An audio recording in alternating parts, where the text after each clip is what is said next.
Today, I am welcoming somebody who's going to talk to us about creativity, consciousness, about being self-aware. I'm welcoming Michaell Magrutsche, Austrian-Californian, human-focused, human-centered creativity and art-focused consciousness expert. Hi, Michaell. Hi, Zorina. Good to see you in my hometown. Good to have you on the show today. Michaell, what is what you're doing?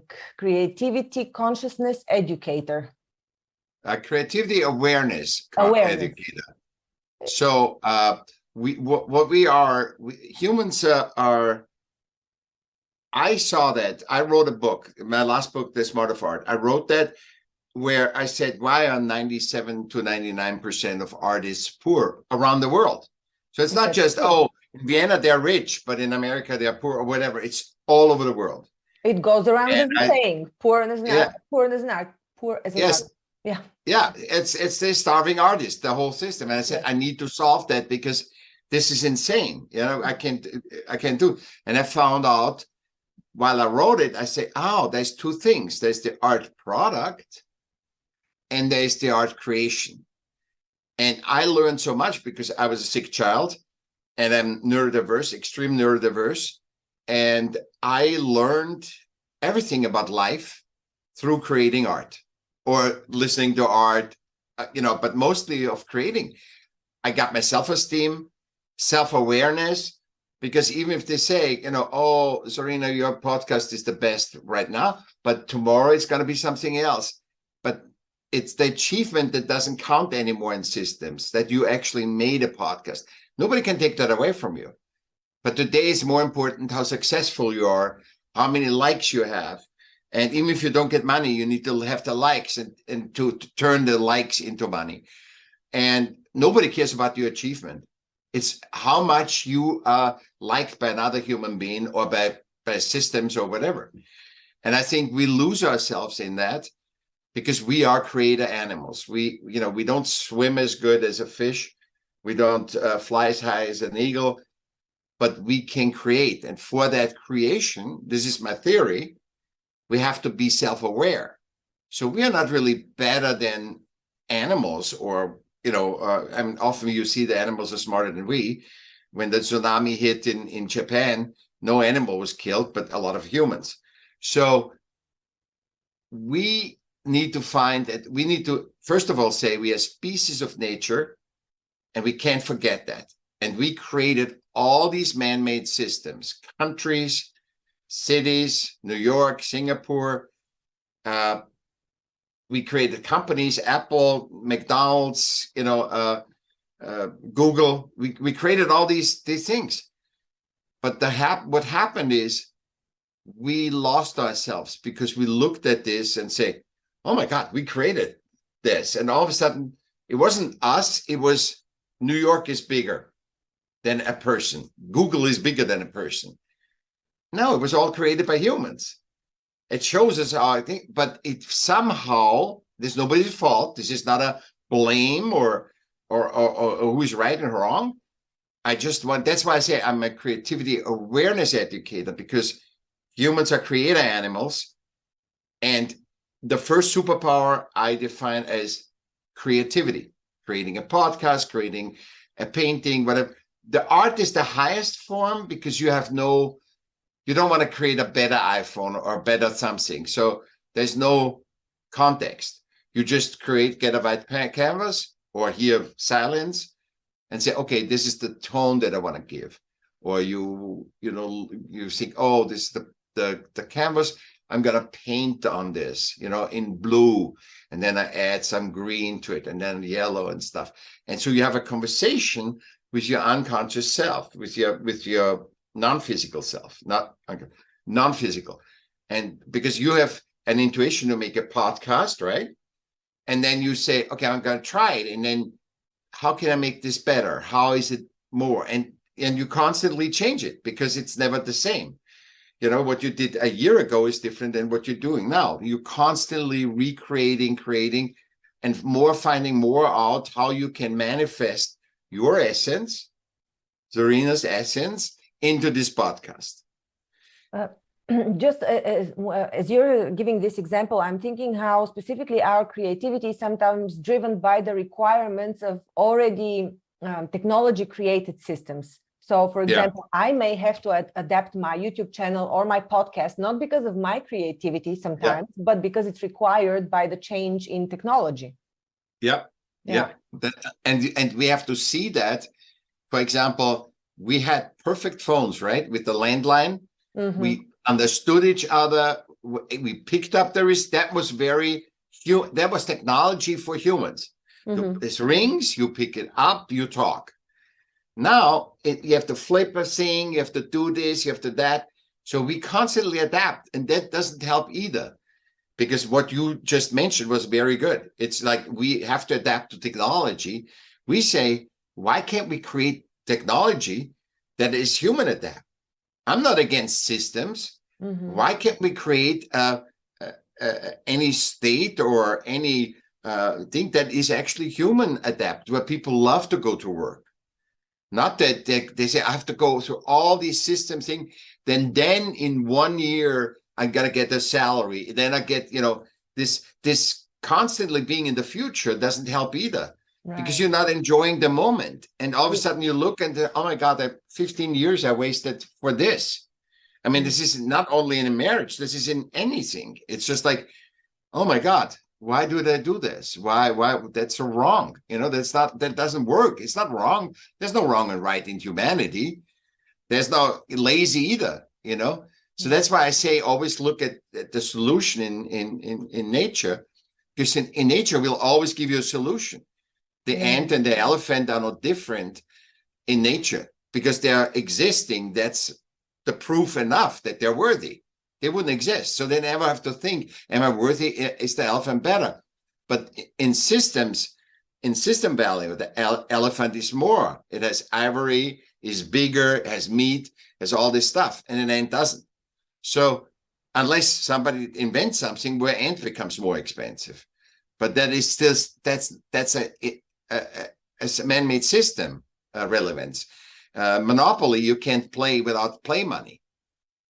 And still, 40% of our workforce in the world has to live with $5.50 a day. So it's a constant lag. Money is great. Financial principles are faulty because we created them and they're not adapted. Financial principles have to adapt to this time. We have to change that system to get to these times and make them human adapt. Because every system that we have, every government, every company is based on financial principles. Currently systems and they're flawed. All right, so you've made this realization. That makes absolute sense. We're serving systems in the hope that they will serve us, but we keep rolling these dice, and systems are serving systems.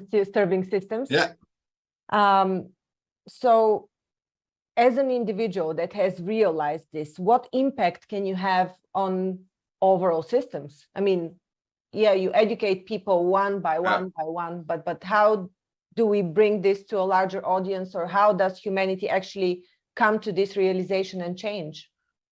I think, Zarina, the stuff happens automatically.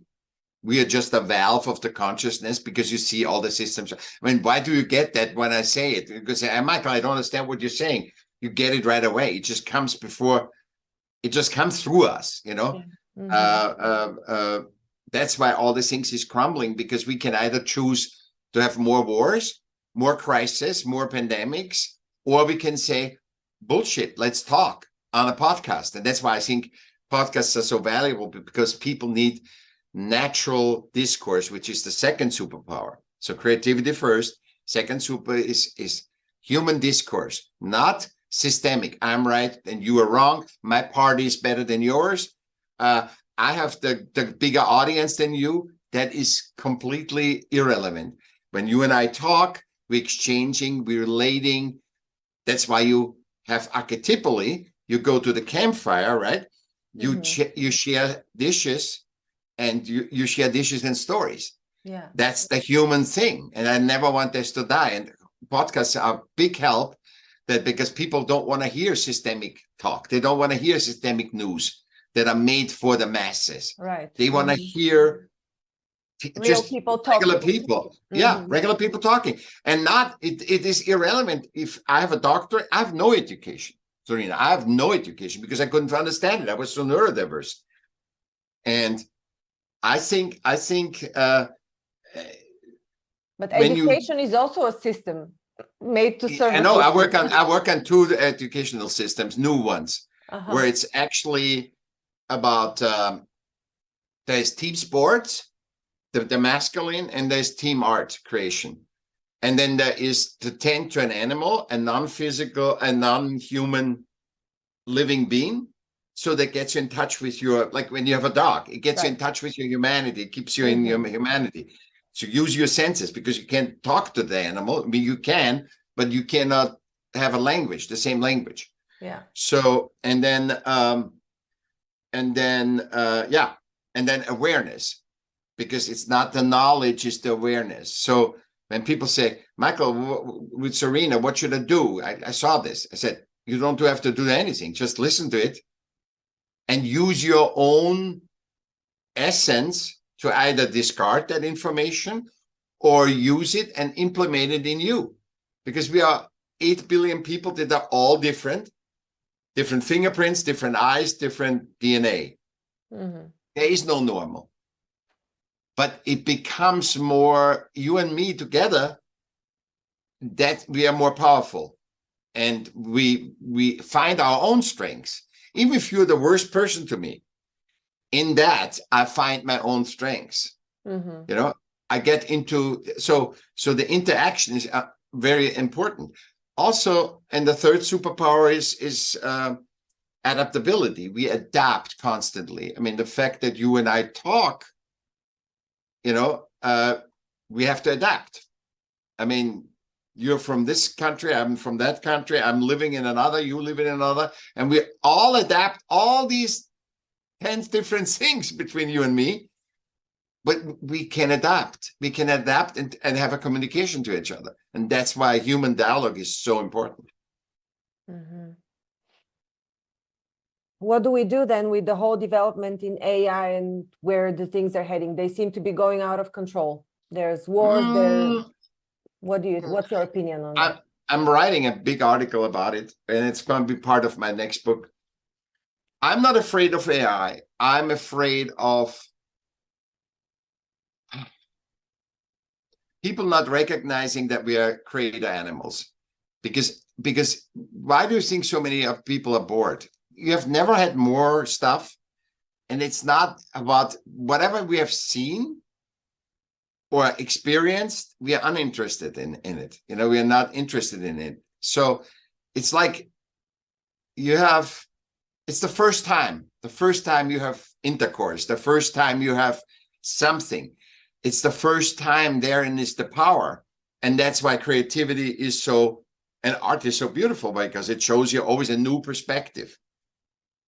And I think AI is just, technology is built on all systems, and technology is a system. A copy of success. Every system wants to say, nobody gives you a job and say, give me $10 million. They want to see you've done 20 companies and you are successful with 18, and then they give you money. But if the 18 were the last two were failing, they're not going to give you the money.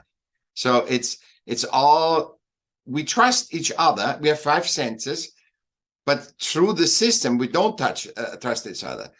AI is going to just make a lot of copies, make life easier, but also it makes it more convenient. And what the convenience, when technology gives you convenience, you get addicted to the convenience. And that's why the human, see, if you use the convenience and if you use systems, you can do everything. You just keep aware. Tell your kids, hey, this is what we created to serve us, not that we sacrifice ourselves. No sacrifice. Stop sacrifice. So, you know, life is painful for every living being. It's not perfect, but it's a beautiful experience. So in nature, you don't have perfect food. You don't have perfect shelter all the time, but it's always a challenge. And like human, we have always a challenge. I have to adapt to you, I have to talk to you. You tell me something I don't like, then I have to reflect. So it's always a truth. So it's not what systems tell you, Serena, this is, it should be sunny every day. And if it's not, I'm selling you a Ferrari, a face job, or a pill. And if you're not happy, then I buy you, give you a Lamborghini, a new jewelry, and this. And if you're then still not, then there's something wrong with you. So ultimately, you're always shamed because you're not adapting to the system and be happy with a Ferrari. You can't be happy with a Ferrari. A Ferrari after a year is like an old Fiat, It's just, it's not a car. It's just a car. It's not even anything.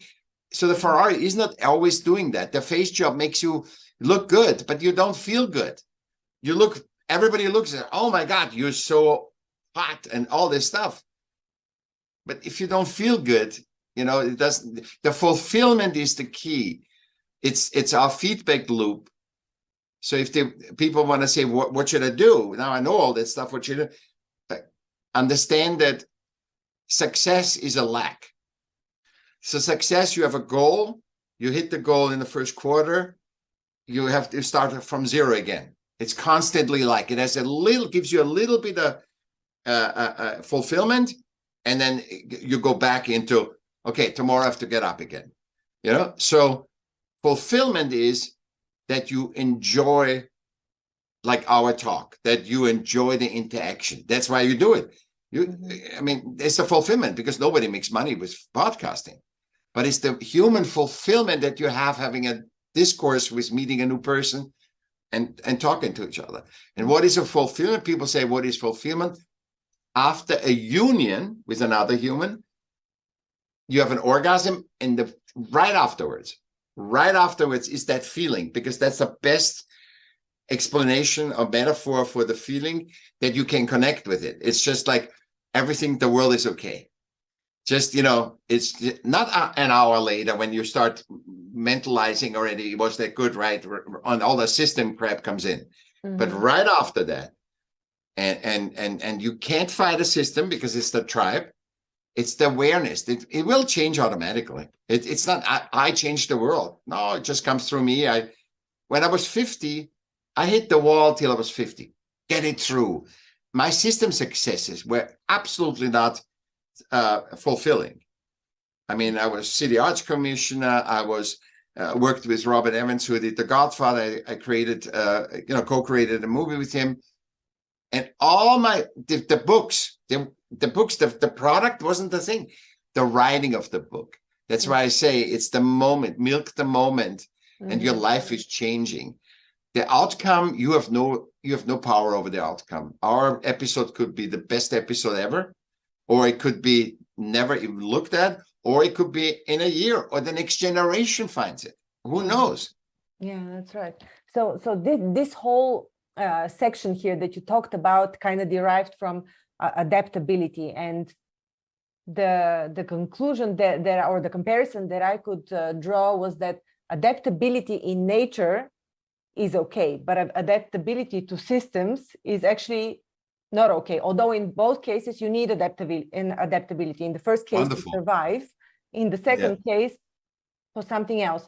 And I also remember I was watching a very famous biologist who actually talked about exactly this survival process and how it prolongs our lives because of the lack of food at all times, back in the day, theoretically, because this constant search for survival makes you more creative. So I guess exactly the lack of comfort makes you more creative and prolongs your life. It's actually good for you, the lack of comfort. Not from system. So when the lion hits a gazelle, right? Mm-hmm. And the lion doesn't hit all the gazelles, so he has for 2 weeks, or for a year, he has food. He hits one gazelle. Yeah. He's satisfied. The gazelle, the other gazelle, is 100 meters right next to him in an hour later, because she knows the guy is she adapts. She knows that he's not hungry. So she keeps grazing, right? 100 meters further, she's grazing and is in peace because she knows that he's full. He just ate a gazelle. Yeah. So the adaptability, this is so great that you said that, because the adaptability in nature is to create balance. The highest power, what is the biggest power in nature? Balance. And it should be for humans too, because we are part of nature. Right. But since all systems are based on financial principles, not money, financial principles, and they are outdated and they need to be redone, we always have a lack. And therefore we always feel there's always going to be imbalance, because that is such a faulty system, the financial system. It creates imbalance. It creates imbalance, you know, it's shuffling around, you know, the richer get richer, the poorer get poorer, but not because they're mean people. Yeah. It's just a system is like I said, when 40% of working people make $5.50 a day, and they have to make enough money to have $5.50 a day, you can't put anything away. You can't, like, it's, you know, everybody says, put a little bit away, put it away. You will come from a, you know, when there's no, you can't put stuff away. You can, that is sacrifice. You're sacrificing that you can put something away, and that is putting you in a stress situation. Now, in nature, you have stress because the lion doesn't find a gazelle. And he has to stretch and find till he gets one. He has to better search, you know, see where sick gazelles are, see where weak gazelles, little gazelles. He has to check it out. And then that makes him better. But in system, obviously, the creativity always, but do you give up? For example, there's no laziness in nature. The lion is lazy. There's no laziness, yeah? But in systems, there's laziness. That's saying you are not producing for the system. It doesn't even exist in the thing. And often what I found when I worked with lazy, you know, with the lazy issue, I found that human gave up. They just said, I can't, because I was so close of giving up just before 50. Not giving up, not killing myself, but I said, screw it all, you know? And then I got it with the system and the humans. And then I saw, oh, art saved my life. Art creation saved my life, because when I was 30, I figured out, oh my God, all my jobs were art creation. I sold tapes out of my trunk. I was DJ, I was fashion show producer, advertising company. I did all these creative stuff. And I said, oh my God, this helped me through. I mean, you know it, when you're 16 or so, you listen to a song, it changes your life, or watch a movie, you're ready to jump off the roof, and you watch that. So it's extremely powerful. And what it reminds you of, that we are one, that we are inclusive. We are not separate, you know, and we are not a different gender. And it started when systemically we separated woman and man. It's a system thing. And then women had to fight through the system to get equality. It will never be. We have to talk to each other and get the awareness to see women and men as equal. I mean, and it's funny because women are more adapt to live the life physically on Earth and in systems than men are. So it's completely reversed. We are all humans and we need each other, if you believe it or not. You know, it's just we you know. And I always say that's the example. On Fifth Avenue, you walk and you see the beggar, and you see the people walking on the other side of the street, walking around him. They see this homeless person. Oh my God, want to talk to him, give him money. So if this one homeless person, this loser of systems that has no system value, affects all these people, the saddest thing is he doesn't know that he affects all the people, and the people don't know that he affects them, because the people all help him and engage with him. Because engaging, I think, also is looking away, because they know systemically there can be tomorrow, you know, 60% of Americans live paycheck by paycheck. Right. You know, Yeah. I don't think it's different in Europe. The social system is a little better, but I don't think it's better in Europe. And so we have gotten to the end of systems. We have to let go of the old system, create new systems that human adapt, or adapt the ones that can be adapted, adapt them to be human relative, and not just saying, I say, if a system can define what's normal, then we have something to guide us on, to adapt. But it doesn't say what's normal. It just says rules, regulations, and culture. In this culture, you have to do this. In this, so people come home, they have their culture, they have their family, that's their culture. Then they go into school, that's another culture. Then they go adapt to, and that costs so much energy, life force. And then they go to work, that's another culture. Then they go to church, is another culture. Because you always adapt, dress, and do all, you're constantly adapting to static systems. That's the stuff. It's a static system. It's not, nature is fluid. It's always balance, balance, balance, balance. Where can I balance? It's the perfect system. Just look at the system. Have science, have all these things. Look at nature, not thinking, oh, we can do it better.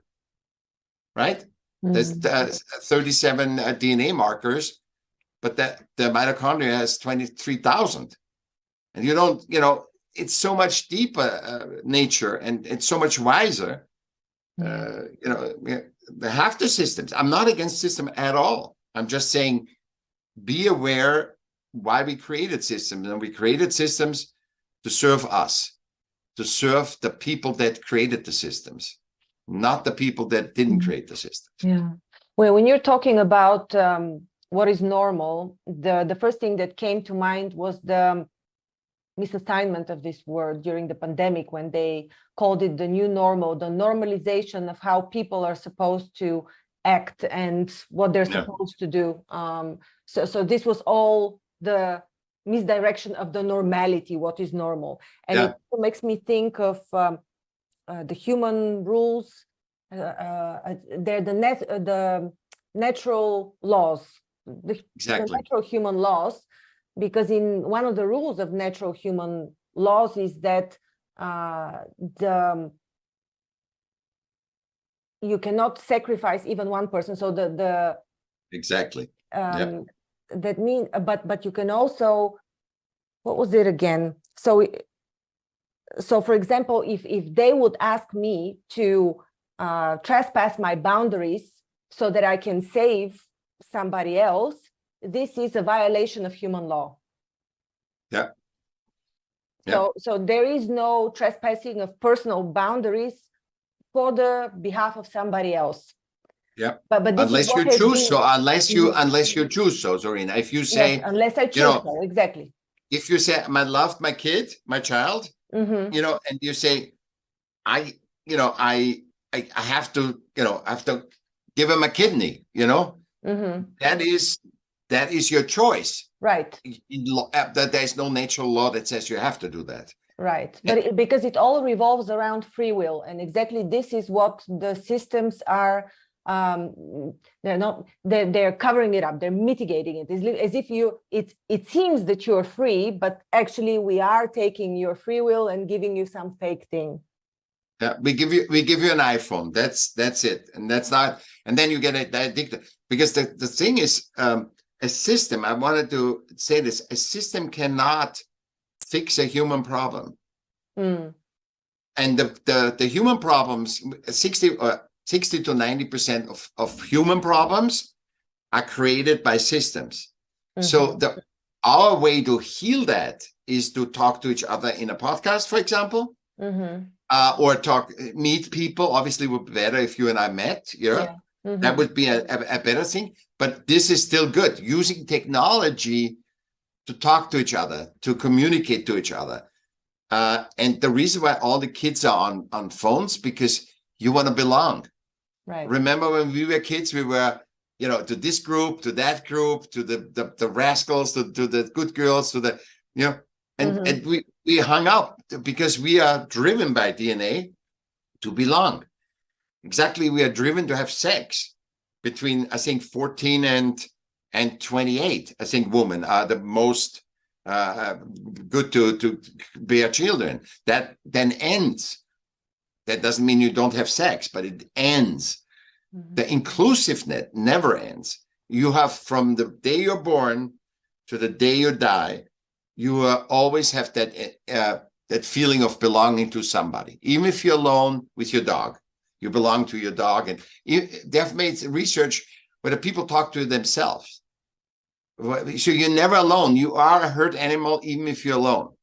In prison, how can you, you start praying, you're talking to it. We always are a herd animal. And we are not better or worse. We are different. See, why can't we say he's better? He's different. Okay, let him be different. Yeah. I'm talking about neurodiversity. I'm an advocate for neurodiversity. And I say and now the system wanted to define, it said superpower. It's not a superpower. It's like being a woman is not a superpower or a power. Can be the weakness, whatever. Yeah. It is what it is. If you are that race, you are that race. If it just is that way. And I wanted to always say, we all belong together, and we have to help each other to find who we are. Because you help me finding who I am, and just by that talk, and I've helped you to find who you are, boy.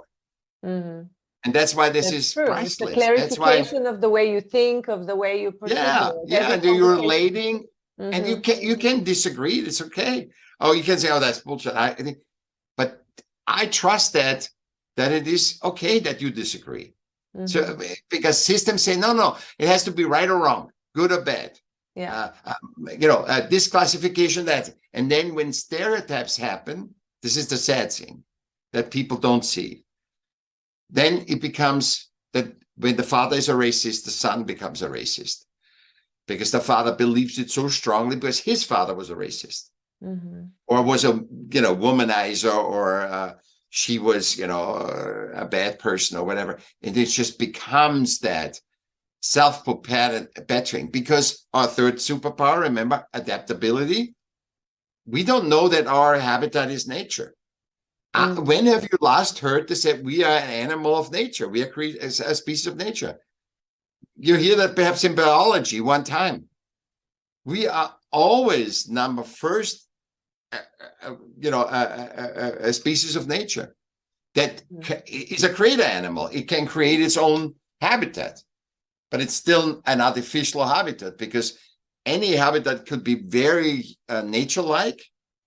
But it is not nature. You know that. I mean, you go in a zoo. It's not, when they don't have the sunlight, the lions lose their hair, because it's not nature.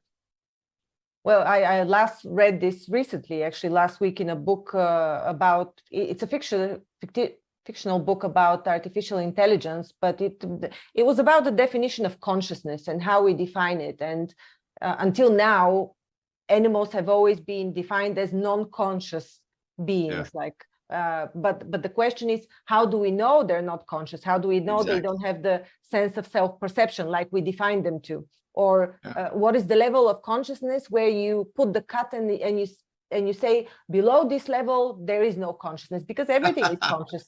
A grass, a tree, there's everything. Yeah, exactly. I'll give you a good example for this. They have still not found out how water comes from a tree 100 meters up to the leaves, right? Against gravity. Right. Science cannot replicate it, but you as a human understand it. You don't need to have it replicated, but you understand it's a living being. It takes the water, brings it up, and brings it into the leaf. And the science that gives a lot of theories, but it can't. And when can we surrender that nature knows better? Actually, a matter of fact, they now, all the science all over discovers also that nature is always right. It's always right. It's never wrong. It doesn't make mistakes. Even if people thought that was a mistake, that a forest burned, they find now that was absolutely right, that forest burned. It's always correct. Even if it's human caused, even if it's caused by if human caused, not, of course not. But if it's natural transformation, it always adapts. And so if human do bullshit, then it adapts to bullshit. But then it kills the humans, or the humans kill themselves. It's always us themselves, and nature goes on. Look, the dinosaurs are gone, and nature goes on. How many civilizations? Chernobyl. Look at Chernobyl. Pictures of and Google on Chernobyl. It's completely overgrown. One of the worst mistakes we made as humans, because we were careless, we were so systemic, and we didn't care.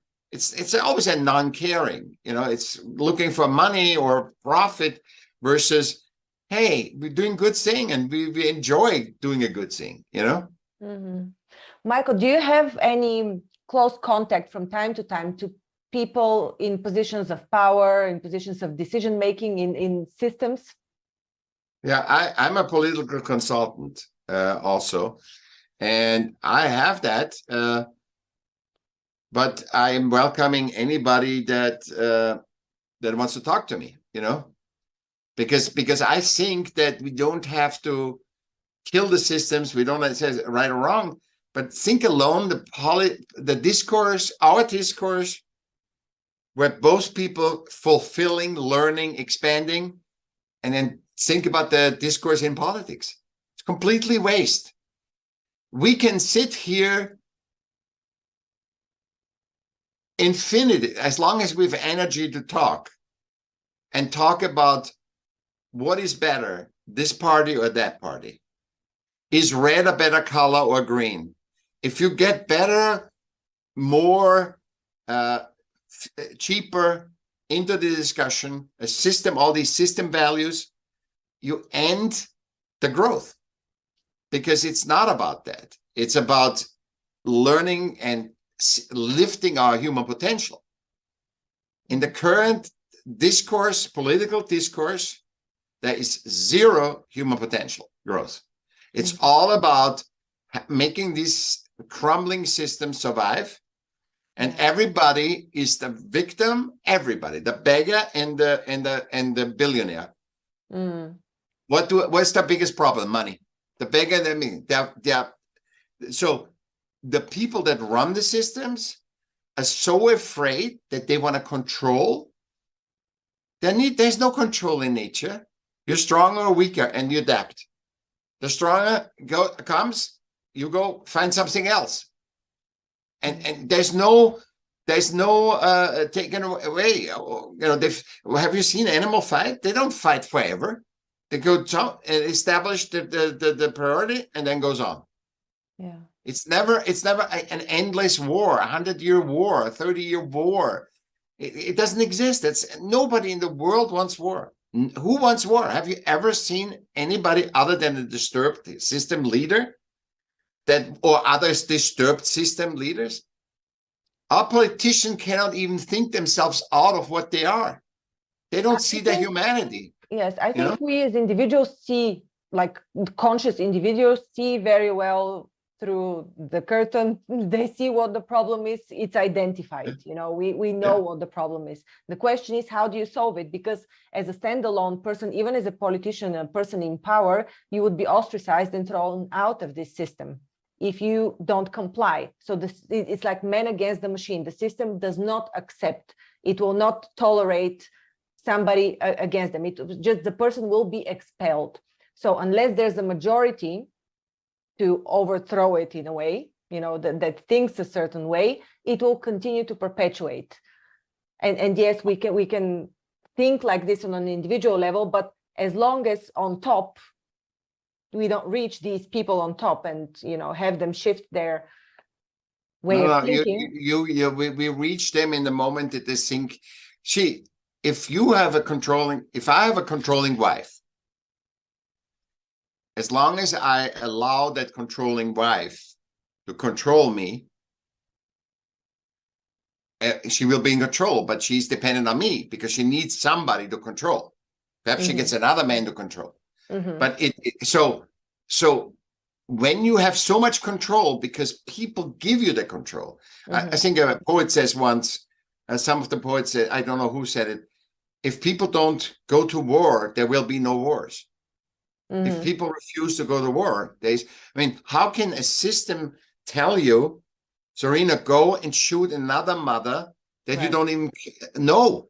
You know, that is completely human. That is completely, and this propaganda with media happens because the media doesn't make money if they say, Serena was a politician and she was doing her job. She has 2 kids and she has a great husband, and then she retired.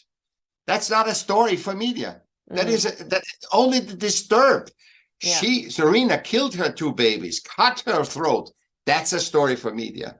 So media, normalcy, you know, human benevolence, being nice to each other. Not always. You don't have to be. It's not all about love, because we're always growing. So you bump into stuff, but you handle it, and we have all 6 senses to handle it. But that's not that is not and so we all look in because we are so busy with system stuff. So we get our news from news, and then we get more disturbed because we think that the world is like that. I worked for a very expensive restaurant, and I had, well, you think, you know, money is arrogant, it's whatever. And we closed. There was a surprise closing, and I called over 200 people. People called me back. People responded. People picked up the phone. They said, "Oh my God, it was so great, this restaurant, blah, blah, blah." None of person says, "Why are you calling me? What is wrong?" These are the things you see in media. In films, you see the wackos. Right. 200 people, not a single person was arrogant. People called me back, left a message on my machine. Oh, wow. Yeah. I'm just saying, that is the experience that I log in. I'm not logging in what I see on TV. Yeah, I mean, humanity is really portrayed in its worst. Worst thing. That's, I mean, why? How bad are you? So how come you exist or I exist when the world is so screwed up? Right. And we are not perfect. We're not claiming we are perfect, but I'm saying, yeah, you know, we're not all villains walking around trying to kill each other. Yeah, exactly. Yeah. Yeah. Now, talking about killing and the war, and I wanted to also bring up a concept. I actually posted a questionnaire on my YouTube channel, Heal and Learn, and I asked people, when people go to war, when somebody's killed in a war, whose fault is it? Is it the politicians' fault? Is it the one who gave the orders' fault? Or is it the soldier who pulled the trigger's fault? And the majority of the people answered it is the politician who created the situation, the war situation. And we as humans, you know, it seems like a normal answer. But I have dug a little bit into this topic of natural law.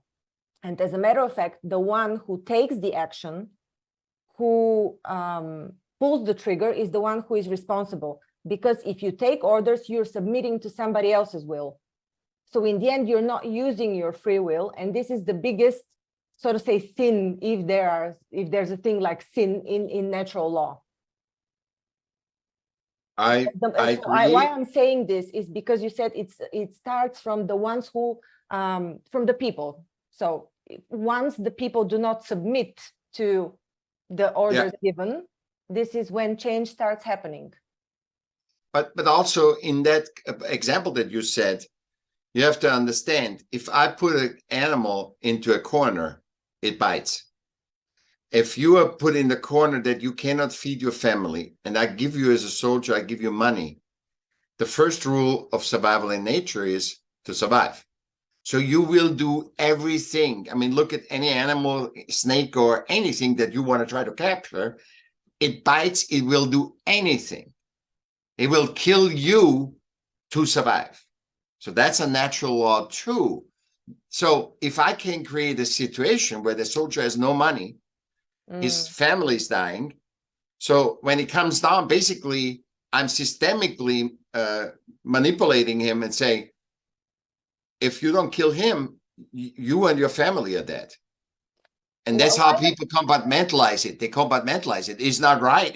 It's not right, because actually I think what is the fault is the unawareness. Everybody's unaware. The politician is unaware. The soldiers that go to war are unaware. because they don't see it's not human. They are systemically, everybody in the scenario of soldiers, and actually I worked with soldiers, and soldiers are the best people, like artists and soldiers really work together because we are humans. There's the soldier feels like he's the tribe protector and he wants to protect the tribe, but not to just kill other people, but protect the tribe, that the tribe is safe. That's the thing, not to kill. Who knows if we have this more country, what does it change? And we've paid the system. So when you look at that system logic, the people that what you bring back, 6 generations, 7 generations, the kids have, because we're adaptable, it gets in our DNA. And when you have so much trauma and you have to do so inhumane things that happen in war, you bring that back in 7 generations. The kids have ADHD, the kids have PTSD, the people have nightmares waking up. So what you bring back from systemically is the worst thing. War is the money is good, but the effect on humanity is insane. Because 7 generations are disturbed. You bring not only the people that you lose on both sides, but you bring all this disturbance back. Trauma. And then you have people that walk in the street in the school shooting people up. I mean, it's just what you bring back, what you buy with war, which is totally inhumane. It's an inhumane conflict is nature. But a war is a prolonged way to capture what's not yours. Okay. And so, look what, yeah.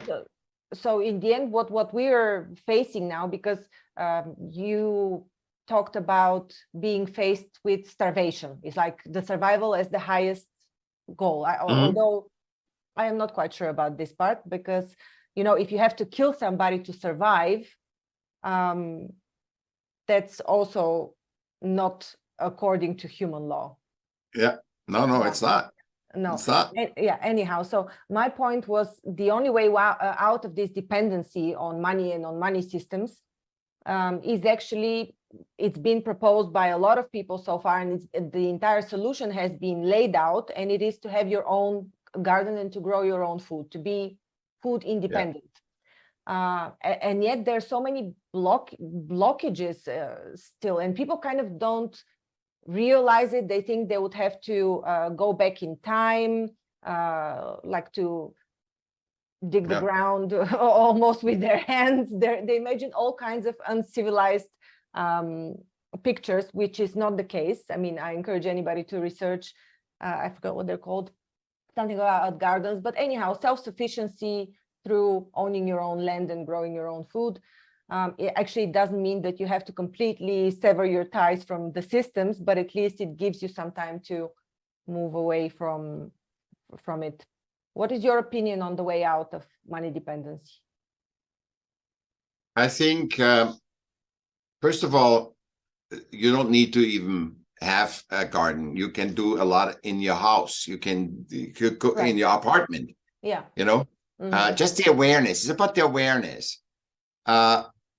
I think, and those people that don't want to grow the earth and so forth, they should eat in restaurants. It's no problem. It costs them more money, but so everybody should do what they want to do, how they seem fit. My point is, how can there be starvation in the world when there's so much land and the systems prevent you from using this land? You shouldn't own it, because then there's no control. Right. The system needs to survive. And the moment when people, the mistake is of systemic thinking, they think humans think like systems. If you give everybody a plot of land, there will not be war. There will not be, people will not say, they will be in harmony. Look what everybody wants. Peace and quiet, sitting together with friends. And they don't want a Ferrari. I think everybody that dies, even the billionaires, they say, what did you want? And they say, oh my God, I wanted to buy this hotel. No, they said, I should have been with my friend. I should have talked with other human. I should have been with my animals. They're not saying, oh, I want to buy this. I wish I had a jet. I should have invested in this money in this. I think the only thing is that's actually working. And I am not in any way political or saying the system is wrong or right. But I think one way would be that we make sure, because we're throwing away almost 2/3 of the food supply, and still every day 25,000 people die of hunger, starve of hunger. Terrible. So 25,000, right? It's insane every day. Wow. So we throw away 2/3, and not because we think we don't have we cannot transport it. So if the world decides, let's figure out how we transport that food or make it so it gets to the right place, it would be done. You know, if you and I put our brains together, we have it. Just everybody put their brains together and say, this is what we need to achieve. But we are so stressed already in the corner, we don't have the time to sit down and say, oh, and then systems put us down and said, you know, we're not worthy and all this stuff, because, you know, it is always the strongest. So I think if we can figure out how to adapt to like nature, how can humans be the creator animal, live in systems, but also never forget that they are part of nature, and it's first about nature and them, then about the system. Always system secondary, not like it is now, to sacrifice for making systems stronger than anything else. That doesn't work. And we see it doesn't work. You can read it, open the newspaper. So if we can copy nature, right? That's it. So we copy nature by saying we have enough money with enough resources to give everybody food, not the best food, not gourmet Michelin food. No. Food and a shelter. Now, if that's not enough for you, you can enter the monopoly game with Elon Musk and everybody else and make your business and all this stuff. So we need to somehow do that everybody has that as a token of appreciation of the value that every human has. So every human is existing in nature. You should have shelter and food. But for this, you would need to have a plot of land, because the alternative is still to be a part of the system, like what they're talking about, what they're already introducing it here and there, the universal basic income, but that's also keeping you tied to the system. So, but it's still better. It's a beginning. It's a beginning, Zorina. It's something that is a start. You know, nothing happens from, especially in systemic. Systems work great. We did systems. System helped us a lot. Just it got too long and we forgot. Over generations, we forgot it. So this is a slow step back. I don't know anything about universal income, but I say the point to not trust humans that they gonna be lazy and all this stuff is completely false. I can only say humans want to work. We all want to work. We tinker around. If we don't tinker, you have the CEO that works 60 hours a week. What does he do on the weekend? He works in his garden or works on his car, getting his hand dirty. We need to do tactile. See, that's why art creation has all the answers. It's a blueprint for how humans can interact. In a symphony orchestra, when the symphony orchestra, if the light doesn't work, if the oboist is wrong, and you can have the best conductor and the best violinist, and you can have the best house. If the curtain doesn't open, it's a no-show. And what happens in systems, in man-made companies, the C-level has no clue how humans get exchanged on the bottom floor, or even managers, like a cog on the wheel. This doesn't fit the culture, let's take another one. And they just lose it. And if they can go back and say, you know, I'm not starving, I'm not, you know, my family's surviving, if I have the job or not, don't you think that would be such a fulfilling way to create? I think the way we create is so tainted because we are always working off a lack. It's never enough. I mean, if we assume that this is a first step towards improvement, yes, but if it's a first step towards further control of the system, then I doubt it. So it really depends how we take it from there. Zorina, we can think about that if there's some open discourse. You know, if I'm the government and you and I talk, we can think, okay, so you are representing the humans. You say, Michaell, hey, what's going on? You know, I don't want the people to become more dependent, you know? And the thing is, they are already dependent from all the technology, you know? If we are money dependent or technology, it's really, ultimately money runs everything. So I think rather than give him social welfare and all that stuff, give him a plot of land. I agree with you 100%, but we need to see how this is going to be done and how we do it the most humane way. And the first thing is to have him survive, is to give him money in a way that he understands it. I also am not for, I'm for not going to war, but I'm to be social, to have, I like David Brecht's theory of having a year of service, you know, before you enter the work world, and having a year of service when you are retired.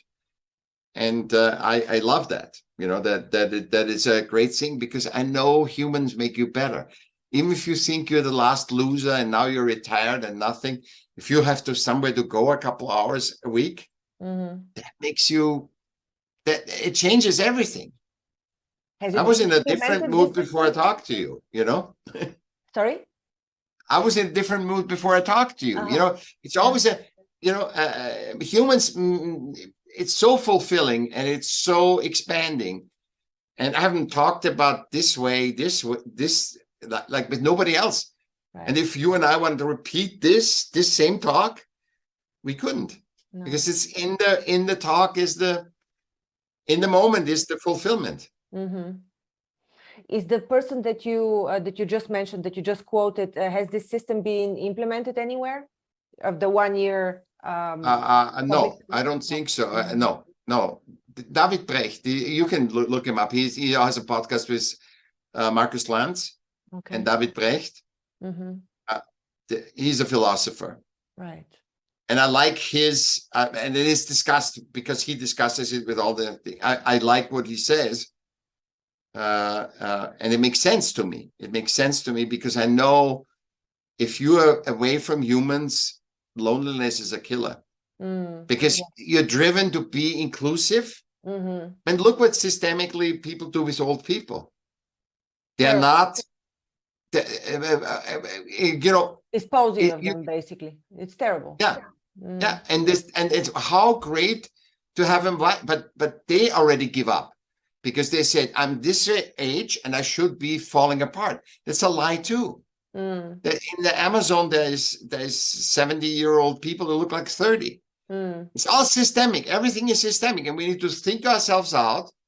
And you know, there's old people that can be totally fresh, you know, and happy. Right. And they have a lot to say, you know.